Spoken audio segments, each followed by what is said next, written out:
আসে না, আল্লাহর ভয় অন্তরে রাখা। আল্লাহর ভয় যদি কারো দিলে ঢুকে যায়, এই লোকটা কখনো গুনার কাজ কথা বলে না, গুনার কাজ করতে পারে। কারো সম্পদ আত্মসাৎ করতে পারে। আমার ভাইয়েরা, এই বিষয়ে একটা ঘটনা শোনায়। হযরতে ওমর ফারুক আকবর রাদিয়াল্লাহু তাআলা আনহুর জামানার ঘটনা।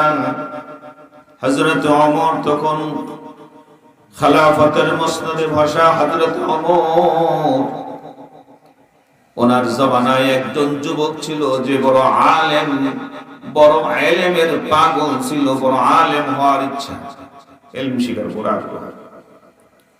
আমার আগের আলোচক বলেছেন, হযরত আবু হুরায়রা মসজিদে নববীতে পড়ে থাকতেন।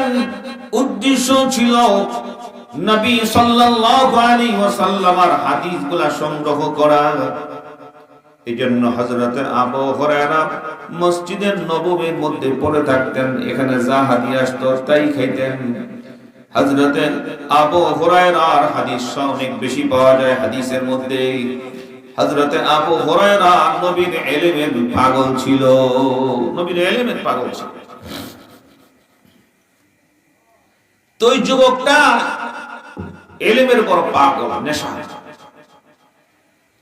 বাংলাদেশের মধ্যে আমার জানা মতে একজন আলেম এখন আছেন, যিনি এখনো এশার নামাজের পরে কিতাব নিয়ে বসে ফজরের নামাজ পর্যন্ত কিতাব মুতাআলা করে। আমার জানা মতে কিতাব লেখে এবং মুতাআলা করে। তিনার নাম হলো আবু তাহের মিসবাহ সাহেব, দামাত বারাকাতুহু। জিনার উদ্যোগে বাংলাদেশের মধ্যে দর্শে নিজামের মধ্যে একটা পরিবর্তন আনা হয়েছে। আগে 12 বছর লাগতো দাওরা ফারেক হইতে, এখন 7 বছরে আলেম হওয়া যায়। শর্ট কোর্স বলা হয় সংক্ষেপে, এটাকে বলা হয় মাদানী নিসাব। কি নিসাব? মাদানী নিসাব। হযরতের হাতের বরকত। এখনো উনি ফজরের নামাজ পড়ার পর, ইশরাক করার পর ঘুমায়, সারা রাত উনি কিতাব লিখতেন। বর্তমান জামানার ইমামে আযম আবু হানিফা বলতে পারে, হাফিজ হুজুরের খানদানের লোক, ওনাদের আত্মীয়। তো বলতেছিলাম, ওই যুবক আসহাবে সুফার মধ্যে বসে থাকতো। হযরত ওমর বড় বড় সাহাবীরা যখন কোন হাদিস বলতো তো হাদিসটা নোট করতো, লিখতো। আজকে আমাদের দেশে কিছু লোক আছে আহলে হাদিস দাবি করে। আহলে হাদিস তো দাবি করে, কিন্তু সাহাবা আজমাইনদেরকে সত্যের মাপকাঠি মানে না। আছে কি না? এই তো রোজা আসতেছে, দেখবেন খালি 8 টাকাতের হাদিস বেরিয়ে, 8 টাকাতের হাদিস। কি কোন ঠিক কি না? এটা হলো, এরা হলো ইসলামের চোর। জোরে বলেন, এরা কি? জোরে বলেন, ইসলামের চোর, ইসলামকে চুরি করে। আমি তাদেরকে প্রশ্ন করছি, তারা আমার কখনো বসে নাই, আমি তো বড় আলেম না, তো তাদেরকে অনেক সময় অনেক চ্যালেঞ্জ দিচ্ছি। এরা যে আহলে হাদিস দাবি করো, তোমরা যে সহিহ হাদিস খোঁজো, এই সহিহ হাদিস তোমাদের কোন গুরু নবীর সাহাবী ছিল? সাহাবী যদি না মানো, তাহলে বুখারীর হাদিস কিভাবে মানো? কথা বলেন না কেন? সাহাবী যদি সত্যের মাপকাঠি না হয়, তাহলে কোরআন কিভাবে সত্য হলো? আল্লাহ রাসূল তো নিজ হাতে কোরআন লিখে যান নাই, আর জিবরিল তো আসমান থেকে কোরআন নিয়েও আসেন না। মিথ্যা কথা বললে কিন্তু মানুষ ধরা খায়। জানেন, যে মিথ্যা কথা বলে তার বলার ভঙ্গির মধ্যে কিছু মিথ্যার আসর পাওয়া যায়, প্রমাণ রাখে যাবে মিথ্যা। ওই যুবক বসে হাদিস সংগ্রহ করত। তার বাবা, শুধু বয়স্ক একজন বাবা ছিল, অসুস্থ মানুষ, মসজিদে নববীতে আসতে পারে না, চোখে ঠিক মতো দেখে না, চলতে পারে না। মা নাই, ভাই নেই, কেউ নেই। প্রতিদিন বিকাল বেলা যে বাবার খেদমত করে, বাবারে খাওয়া দাওয়া করে, কাপড় চোপড় পরায়, নতুন গোসল করে, পরিষ্কার পরিচ্ছন্ন করে, ওষুধ সেবন করে, আর রাত্রি খাবার রেডি করে দিয়ে রাত্রে চলে আসতে। সারা রাত মসজিদে নববীতে পড়ে থাকতে। বাবার আমার বোঝার চেষ্টা করেন, এই যুবক সাহাবী ইলমের বড় পাগল ছিল। কারণ সাহাবীদের কাছে সবচেয়ে বড় দামি সম্পদ ছিল নবীর হাদিস। কি বলেন ঠিক কিনা? আল্লাহ রাসূল সাল্লাল্লাহু আলাইহি ওয়াসাল্লাম একদিন মসজিদে নববীতে মিম্বরে বয়ান দিতেছে। এক সাহাবী দৌড়ে ডাক দিয়ে বলে, এর মদিনা ব্যবসায়ীরা, মদিনা দোকান বন্ধ করো।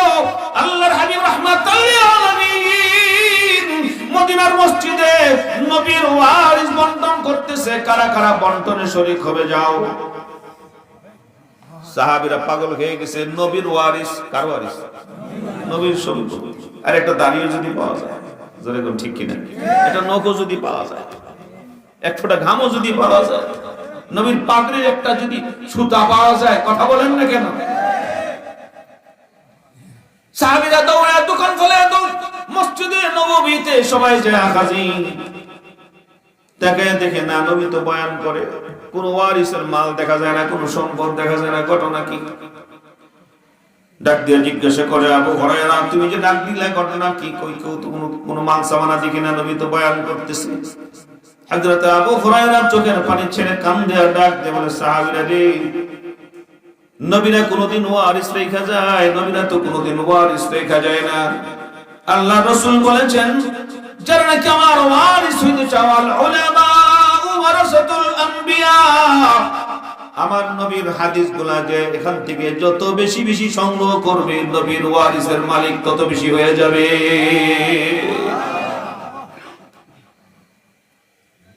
তো যুবক এলেমের পাগল ছিল, হাফিজুর রহমাতুল্লাহ আলাইহি এলেমের পাগল ছিল। 1 টাকা লিয়ে ভারত গেছে, 1 টাকা দেবন্ধে যা ভর্তি হয়েছে, ভর্তির ফি নাই। ইতিহাস শুনেন, গড়পুরে হযরতের ইতিহাস শুনেন। তো যুবক প্রতিদিন বিকাল বেলা আসে, বাবার খেদমত করে আবার রাত্রিবেলা চলে যায়। আসা যাওয়ার পথে একটা ঘরের ভিতরে একটা যুবতী ছিল, সুন্দরী। এই মেয়েটার নজর এই ছেলেটার উপরে পড়ছে। মেয়েগুলা যত নষ্ট হোক আর যাই হোক, খারাপ মেয়েও যদি হয়, কিন্তু বিয়ে শাদী করার জন্য দেখবেন ভালো ছেলেই খুঁজে, কথা বলেন। আর পোলারাও যত পোংটামি করুক না কেন, বিয়ের সময় করে আমার মেয়েটা, আমার বউটা যেন একবার হযরতে ফাতিমার মতো হয়। অসুখ বইটা চিন্তা করেন না, আমি যে লম্পট, আমার লাগে ভালোটা মিলবো। কথা বলার সময় নেই। এখন যেটা বলতেছিলাম, ওই মেয়েটা তার উপরে নজর পড়ছে, এখন ছেলেটারে ফুসলাইবার চেষ্টা করে, তার চরিত্র কিভাবে হরণ করা যায়।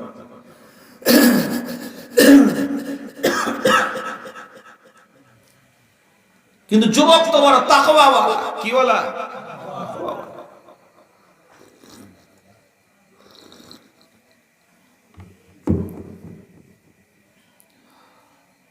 যুবক সুযোগ দেয় না, কোনো সুযোগ নাই।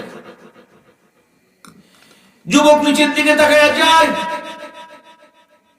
আল্লাহ রাব্বুল আলামিন কোরআনের বিধান দিয়েছেন, কুল্লিল মুমিনিনা ইয়াগুদ্দু মিন আবসারিহিম ওয়া ইয়াহফাযু ফুরুজাহুম।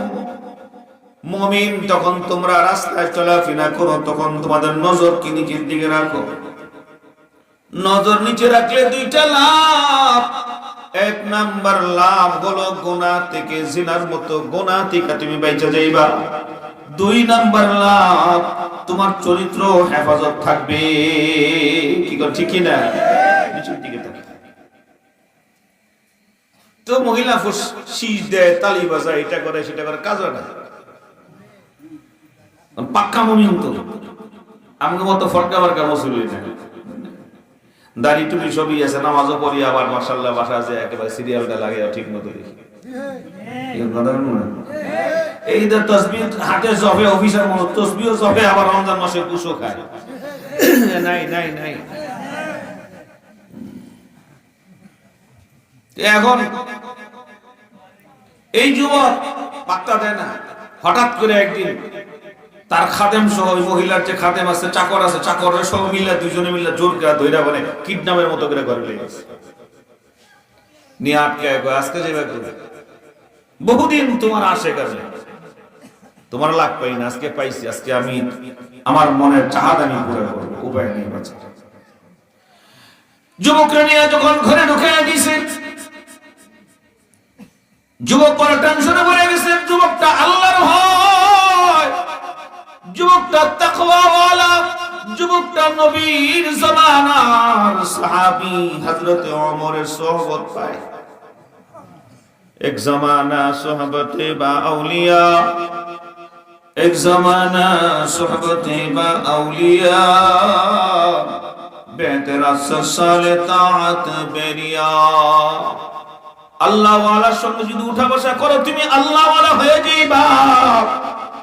লোহা যদি কষ্টি পাথরে বারবার লাগে সোনা হয়ে যায়। আতরের দোকানে ঢুকলে তোমার গায়ে আতরের ঘ্রাণ আসবে। কামারের দোকানে যদি বইসা থাকো তোমার শরীর থেকে কামারের দোকানের গন্ধ আসবে। কথা বলেন ঠিক কিনা?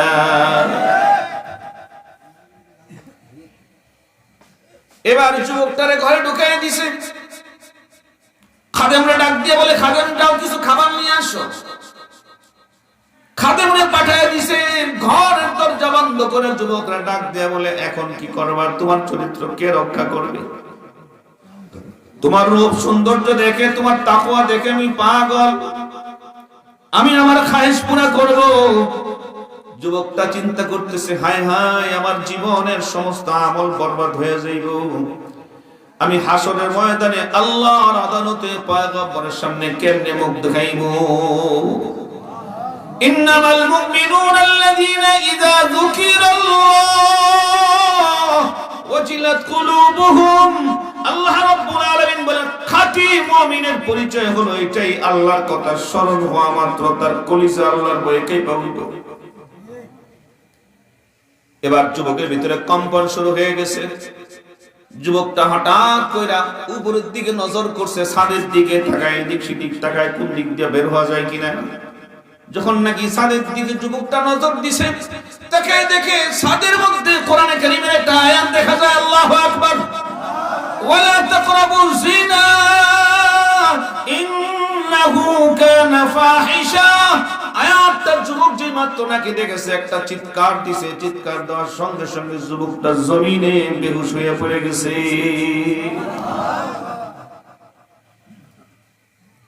ইয়া আইয়ুহাল্লাযীনা আমানুত্তাকুল্লাহ।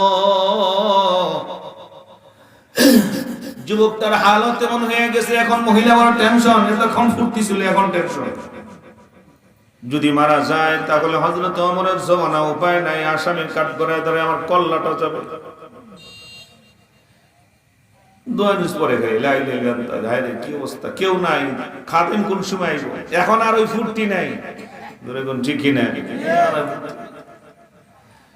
এবার খাদেম চলে এসে বলে, তাড়াতাড়ি দেখ মরছে না জীবিত। ধরে দেখে যেতে আছে, কোন ম্যাডাম যেতে আছে, ধরো ধরো তাড়াতাড়ি ধরো, বিপদ দূর করি। যদি আমার ঘরে মারা যায়, হযরত ওমর জানতে পারলে আমার কল্যাণ থাকবে না। মানুষটা ডরে, আল্লাহরে ডরে। রমজান মাসে কতগুলো বাটপার আছে, যে পোলামান কিছু আছে দেখবেন, এগুলা দোকানে ঢুকে ঢুকে খাইবে। বিড়ি খাইব, কলা খাইব, পেঁয়াজও খাইব, খাই আবার উফিদা দেখবো ইমাম সাহেব। তুমি ইমাম সাহেবরে ডরো, আল্লাহরে ডরাও না? কথা কথা, আল্লাহরে ডরাও না? ওয়ানাহনু আকারাবু ইলাইহি মিন হাবলিল ওয়ারিদ।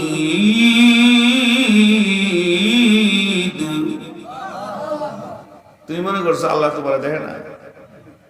ইমাম সাহেব দেখতে না পারে, তোমার বাপরে ফাঁকি দিতে পারবে, মারে ফাঁকি দিতে পারবে, তোমার মালিককে তুমি ফাঁকি দিবে?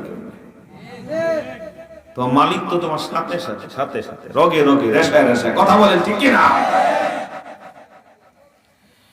এবার যুবকটা হাতে পায়ে দুইরা দুইজনে মিল্লা বাবা যুবকের বাড়ির সামনে উঠানের মধ্যে সিঁড়ির মধ্যে ফালায় দিয়ে আসছে। রাত্রি তখন গভীর হয়ে গেছে, জোনাক জ্বলতেছে, পূর্ণিমার চাঁদের আলো ঝলমল করে ঝরতেছে।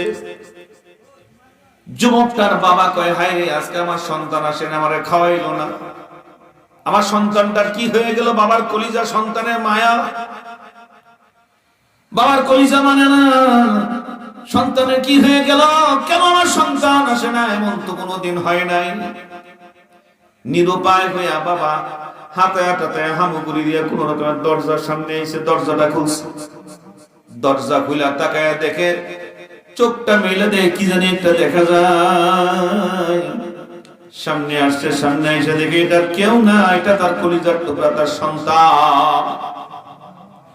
যে মাত্র নাকি তার সন্তানের হালত এমন দেখছে, চিল্লান দিছে, তোমরা কারা গো, আসো দেখো আমার সন্তানকে কারা জানি মেরে ফেলাইছে। দূরে আরব দেশ বাংলাদেশের মতো তো ঘন ঘন বসতি না, দূরে দূরে বাড়ি, পাহাড়ের উপরে উপরে ছোট্ট ছোট্ট চুফরি ঘর। এখন কিছু আধুনিকতা আসছে, দু একজন দৌড়ে আসছে, কি হয়েছে দেখেছে, এখনো মারা যায় নাই, পানি ডালছে, হুশ ফিরাইছে। বাবা জিজ্ঞাসা করেন, ও আমার কলিজার টুকরা সন্তান, তোমার এই হালত কেমনে হইল?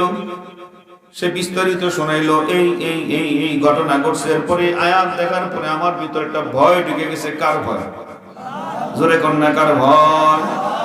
আল্লাহর নবী সাল্লাল্লাহু আলাইহি ওয়াসাল্লাম বলেন, আল্লাহর ভয়ে যদি, আল্লাহর আযাবের ভয়েও যদি কারো চোখ থেকে মাছির মাথা সমতুল্য পানিও বের হয়, আমার নবী বলেন আল্লাহ রাব্বুল আলামিন ওই চোখটার জন্য আগুন জাহান্নাম হারাম করে দেয়।